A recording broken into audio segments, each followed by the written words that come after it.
Hello friends, अब start करते हैं बेसिक मैथ्स का मार्च 24 में जो क्वेश्चंस पेपर आया था उसका सॉल्यूशन की। इस क्लास में हम सेक्शन ए को सॉल्व करने वाले हैं। तो सेक्शन ए का हमारा पहला क्वेश्चन हमें दिया गया है। For a given pair of linear equation in two variables if a1 upon a2 is not equal to b1 upon b2, यानी कि हमें ये कंडीशन दी गई है तो इसका सॉल्यूशन कितना होगा। पेयर ऑफ लाइंस हमें दी गई है a1x plus b1y plus c1 equal to 0 and a2x plus b2y plus c2 equal to 0। Compare the ratio a1 upon a2 is not equal to b1 upon b2 दिया गया है। यानी कि ये जो कंडीशन है वो इंटरसेक्टिंग लाइन की है, यानी कि दो लाइन इंटरसेक्ट करती है तो उसका यूनिक सॉल्यूशन हमें मिलता है। यानी कि इस क्वेश्चन का आंसर होगा एग्जैक्टली वन सॉल्यूशन, यानी कि यूनिक सॉल्यूशन। अब बात करूंगा सेकंड क्वेश्चन की। सेकंड क्वेश्चन था if the two roots of quadratic equation ax square plus bx plus c equal to 0, यानी कि हमें क्वाड्रेटिक इक्वेशन के जो रूट्स है वो रियल एंड इक्वल दिए गए हैं। ये हमारी कंडीशन है। अगर रूट्स रियल और इक्वल होते हैं तो उसका डिस्क्रिमिनेंट ऑलवेज 0 होता है, यानी कि d इक्वल टू 0 होगा। लेकिन d क्या है हमारा, b square minus 4ac is 0, यानी कि b ऑप्शन इसमें सही रहेगा। अब बात करते हैं थर्ड वाले क्वेश्चंस की। थर्ड वाला क्वेश्चन है हमारा फॉर द एपी 4, 10, 16, 22 और इसका कॉमन डिफरेंस कितना है। तो कॉमन डिफरेंस निकालने के लिए सेकंड जो टर्म्स होता है उसमें से फर्स्ट टर्म को हमें निकालना होता है। तो मेरा सेकंड टर्म 10 है, फर्स्ट टर्म 4 है। 10 में से 4 को निकालो तो 6 बचेगा, यानी कि ऑप्शन सी ये सही रहेगा। अब बात करते हैं फोर्थ वाला क्वेश्चन। फोर्थ वाला क्वेश्चन में हमें दो पॉइंट्स दिए गए हैं 0, 5 एंड -5, 0। इन दोनों के बीच का डिस्टेंस निकालना है तो डिस्टेंस फॉर्मूला यूज करना पड़ेगा। डिस्टेंस फॉर्मूला हम यूज करते हैं तो इसमें हम क्या करेंगे, दोनों पॉइंट्स जो है उसका जो x कोऑर्डिनेट होता है उसका सब्ट्रैक्ट करेंगे, यानी कि 0 में से -5 को निकालेंगे। y कोऑर्डिनेट्स होता है उसका सब्ट्रैक्ट करते हैं, यानी कि 5 में से 0 निकालेंगे तो ये माइनस माइनस प्लस 5 हो गया और 5 माइनस 0, यानी कि 5 का स्क्वायर 25 आपको लिखना पड़ेगा। इधर भी 5 का स्क्वायर 25 लिखना पड़ेगा। 25 25 यानी कि 50 हो जाएगा। 50 का हम अगर फैक्टर की बात करूं तो 25 इंटू 2 लिखना पड़ेगा। 25 का रूट रहेगा 5, ये 2 का रूट नहीं निकलेगा, सो 5√2 ये हमारा आंसर है, यानी कि ऑप्शन बी ये हमारा आंसर। अब बात करते हैं 5 वाले क्वेश्चंस की। 5 वाला क्वेश्चंस था सेक्स स्क्वायर माइनस 10 स्क्वायर। तो sec square minus 10 square always 1 होता है। आपको याद रखना है कि sine square theta plus cos square theta is equal to 1, sec square theta minus 10 square theta is equal to 1 and cosec square theta minus cot square theta also 1, यानी कि sex square minus 10 square 1 रहेगा।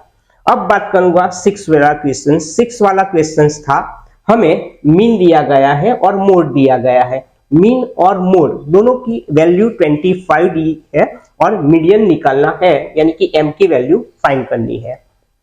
Mode, median और mean इनके बीच का जो relation है उसका formula है z equal to 3m minus 2x bar.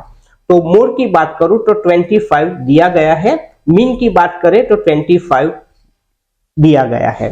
So 25 into 2 50 हो जाएगा, यानी कि ये -50 है, उसकी साइड चेंज करो प्लस हो जाएगा। 25 में अगर 50 को ऐड करते हैं तो 75 रहेगा। 75 is equal to 3m, so m is equal to 75 upon 3, यानी कि 25, यानी कि इसका आंसर आएगा 25, जो हमारा ऑप्शन ए है।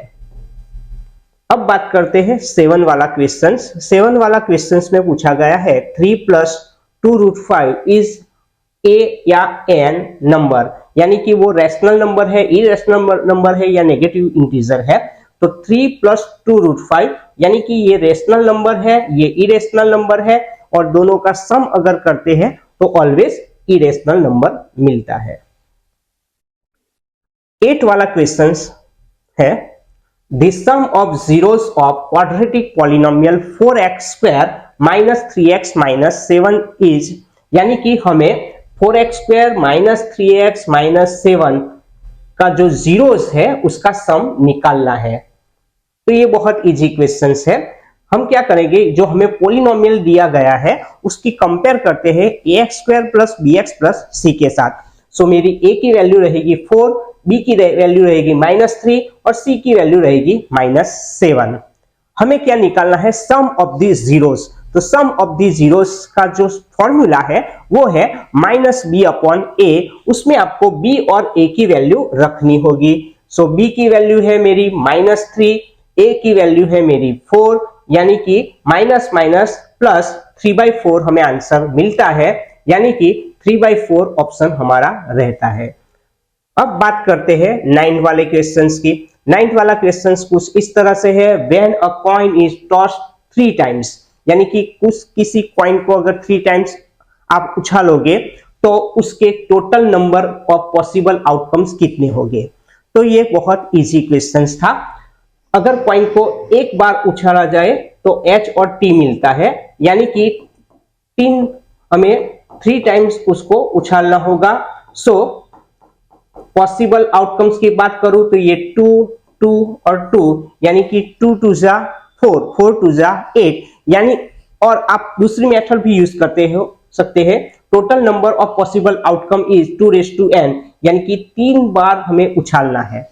सो 2�3 8 आ जाएगा आंसर। अब बात करते हैं क्वेश्चन नंबर 10 की। उसमें पूछा गया था tan theta into cot theta. तो tan theta into cot theta is equal to 1। उसी तरह से अगर आपको पूछा जाए sin theta into cosec theta तो उसकी वैल्यू भी आपको 1 रखनी है। अगर पूछते हैं cos theta into sec theta also 1, यानी कि 10 इंटू कॉट 1 रहेगा। अब बात करूंगा 11 वाले क्वेश्चंस में। तो 11 वाले क्वेश्चंस में हमें पूछा गया है सर्कल, एक सर्कल है, उसकी कितनी पैरेलल लाइन होती है। तो वो 2 आंसर आएगा, यानी कि हम 2 पैरेलल लाइंस निकाल सकते हैं। सो इसका आंसर आता है 2।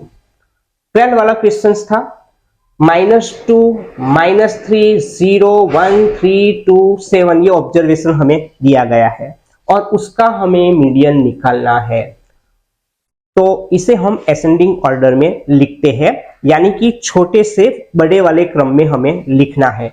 तो इन सब में हम पहले लिखेंगे -3, उससे बढ़ते क्रम में लिखूं तो -2 लिखूंगा, उसके बाद लिखूंगा 0, 1, 2, 3 और 7, यानी कि असेंडिंग ऑर्डर में लिख देना है। फर्स्ट ऑफ टोटल नंबर कितने हैं आप काउंट कर लो, 1, 2, 3, 4, 5, 6 और 7। तो 7 हमारा ऑड नंबर है।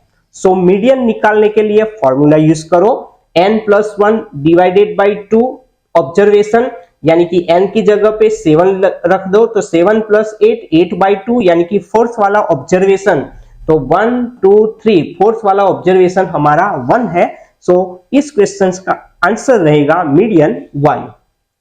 नेक्स्ट क्वेश्चन की बात करेंगे तो नेक्स्ट क्वेश्चन है 13 वाला क्वेश्चन बहुत इजी है। 23, 17 और 29 ये सभी प्राइम नंबर्स है। ट्रू फॉल्स वाला क्वेश्चन है, इनका HCF हमें 1 दिया गया है। तो 23, 70 और 29 ये सभी प्राइम नंबर्स है और प्राइम नंबर्स का HCF ऑलवेज 1 होता है, यानी कि ये सेंटेंस हमारा ट्रू है। अब बात करते हैं 14 वाले क्वेश्चंस की। 14 वाले क्वेश्चंस में हमें एक फिगर दी गई है और ये हमारा कर्व है। ये curve y = P of x और बोला गया है कि इसके जीरोस यानी 2 है, तो ये फॉल्स है, क्योंकि ये जो हमारा कर्व है वो एक्स एक्सिस को 1 पॉइंट में इंटरसेक्ट करता है, यानी कि उसका जीरोस ओनली 1 होता है, और हमें दिया गया है 2, यानी कि 14 वाला क्वेश्चन वो फॉल्स है। अब बात करेंगे नेक्स्ट क्वेश्चन की।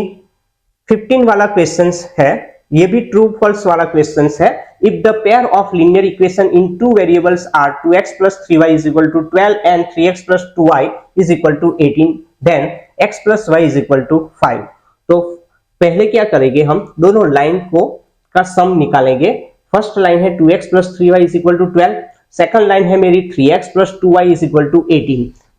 2x का 3x 5x 3y 2y 5y 12 18 30, 5 common ले लूं तो x plus y is equal to 30, यानी कि 30 अपॉन 5 6 मिलेगा, और हमें दिया गया है x plus y is equal to 5, यानी कि ये फॉल्स होगा। अब बात करूंगा 16 वाले क्वेश्चन। 16 वाले क्वेश्चन बहुत इजी है। इम्पॉसिबल इवेंट है, इम्पॉसिबल इवेंट की प्रोबेबिलिटी 0, तो ये ट्रू है। इम्पॉसिबल इवेंट की प्रोबेबिलिटी ऑलवेज 0 होती है, और पॉसिबल इवेंट की प्रोबेबिलिटी ऑलवेज 1 होती है। सो ये ट्रू सेंटेंस दिया गया है। अब बात करते हैं 17, 18, 19 और 20 वाला क्वेश्चंस को 1 या 2 सेंटेंस में आपको उसका आंसर देना है। हमें एक एपी दी गई है, ये एपी है या नहीं है वो चेक करना है, तो उसके लिए कॉमन डिफरेंस आपको निकालना होगा। तो 2a है, उसमें से a को निकाल दो, तो 2a में से अगर a को निकालता हूं तो a मिलता है। 3a में से 2a को निकालता हूं तो भी a मिलेगा। 4a में से 3a को निकालूं तो भी a मिलता है, यानी कि कॉमन डिफरेंस यहां सेम रहता है। सो a 2a 3a 4a is AP, यानी कि वो AP है। 18 वाला क्वेश्चंस की बात करूं, how many tangents can be drawn to a circle passing through a point lying inside the circle, यानी कि पॉइंट्स जो है ना वो सर्कल के अंदर दिया गया है। एक बात याद रखना, सर्कल के अंदर जो भी पॉइंट्स होता है उनमें से एक भी टेंजेंट्स नहीं निकलता, यानी कि there is no tangents to a circle passing through a point lying inside the circle, क्योंकि सर्कल के ऊपर अगर कोई पॉइंट होता है तो उसमें से हमें एक टेंजेंट मिल जाता है। अगर सर्कल के बाहर कोई पॉइंट्स होता है तो हमें 2 टेंजेंट्स मिल जाते हैं, लेकिन सर्कल के अंदर से हमें एक भी टेंजेंट मिलता नहीं है। अब बात करते हैं 19 वाले क्वेश्चंस की। 19 वाला क्वेश्चंस था हमारा, a die is thrown once, what is the probability of not getting number 6, यानी कि 6 नंबर नहीं मिलना चाहिए। अगर डाई को 1 टाइम थ्रो करेंगे आप तो आपको पॉसिबल जो आउटकम्स है वो 1 2 3 4 5 6 मिल जाता है, यानी कि number of all possible outcomes हमारे 6 रहेंगे। हमें जो इवेंट्स पूछी गई है उसमें लिखा है नॉट गेटिंग नंबर 6, तो फिर 6 नंबर को निकाल दो, कौन सा नंबर रहेगा 1 2 3 4 5। So number of outcomes favourable to this event कितने रहेंगे, 5 रहेंगे। टोटल आउटकम्स कितने हैं 6, सो हमारा आंसर क्या आएगा 5/6, ये हमारा आंसर रहता है। अब बात करूंगा 20 वाले क्वेश्चंस की। 20 वाला क्वेश्चंस था find the mean of first 11 natural number. तो 11 नेचुरल नंबर यानी कि 1 2 3 4 5 6 7 8 9 10 11, टोटल नंबर कितने हैं 11। हमारा मीन का फॉर्मूला है सिग्मा xi अपॉन n। तो xi है 1 2 3 4 5 6 7 8 9 10 11, और टोटल नंबर मेरा 11 है। तो 1 to 11 इनका सम कर दो तो वो रहेगा 66 डिवाइडेड बाय 11, यानी कि 6 रहेगा। सो 20 वाले क्वेश्चंस में हमें 6 आंसर मिलता है। अब बात करते हैं match of the pair type के क्वेश्चंस की। 21 वाला क्वेश्चंस था बेस एरिया ऑफ हेमिस्फीयर, यानी कि हेमिस्फीयर जो होता है उसका बेस एरिया क्या है। तो उसका जो शेप होता है ना वो सर्कल टाइप का होता है, और सर्कल का एरिया क्या है पाई r स्क्वायर, यानी कि base area of hemisphere is pi r square. 22 में पूछा है volume of a 5 rupees coin, यानी कि 5 रुपी कॉइन का वॉल्यूम क्या होगा। 5 रुपी कॉइन, 1 रुपी कॉइन, इन सभी का शेप सिलेंडर टाइप होता है।